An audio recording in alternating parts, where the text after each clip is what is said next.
Hello, it's Father Samuel Hakeem with a word of hope for Saturday in the 25th week in Ordinary Time. Well, as I mentioned yesterday, I am recording this from the Newman Center at the University of Missouri, where I've been helping out with a retreat. And in fact, by the time you watch this, I'll be at my next stop, the University of Iowa, where I'll be helping with their retreat for this weekend. As vocations director, I spend most of my ministerial life bouncing around from Newman Center to Newman Center, especially during the school year, working with college students and looking for those who might feel called to our life and walking with them through that process.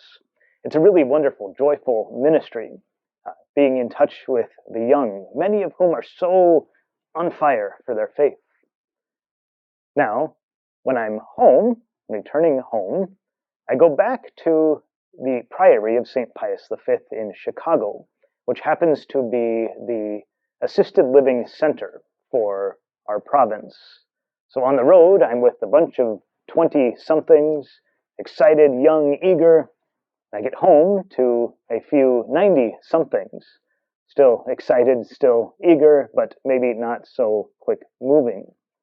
It can be a bit jarring, a bit of whiplash, going from one to the next and switching eras and decades and points of cultural reference, but it really is delightful. It ties directly into what we hear in our first reading from Ecclesiastes today. It says, "Rejoice, O young men, while you are young, and let your heart be glad in the days of your youth. Follow the ways of your heart, the vision of your eyes. Yet understand that as regards all this, God will bring you to judgment.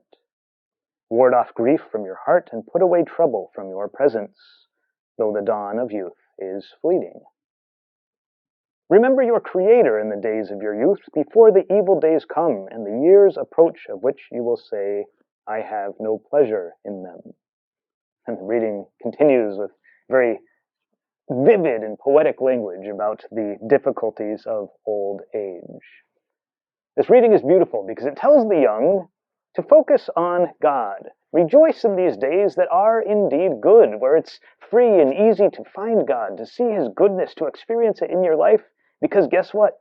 Those days are coming when, because of pains and sickness and difficulty, it'll be harder to find Him.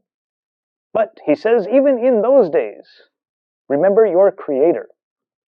Remember the goodness that you once received.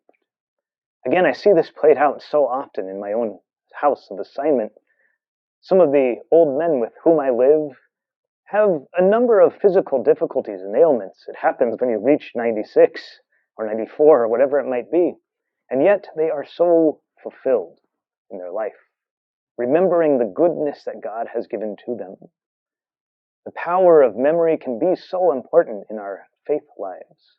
Because all of us have had those good times. All of us have had those moments where it's so easy to see the goodness of God. But all of us, too, face difficulties. And remembering back to those good times and the good things that God has given to us, remembering back even to those times that were difficult, that God pulled us through, can give us faith and hope and confidence in moving forward. Moving forward, yes, to our own death, but also through that death into resurrection and eternal life with Him.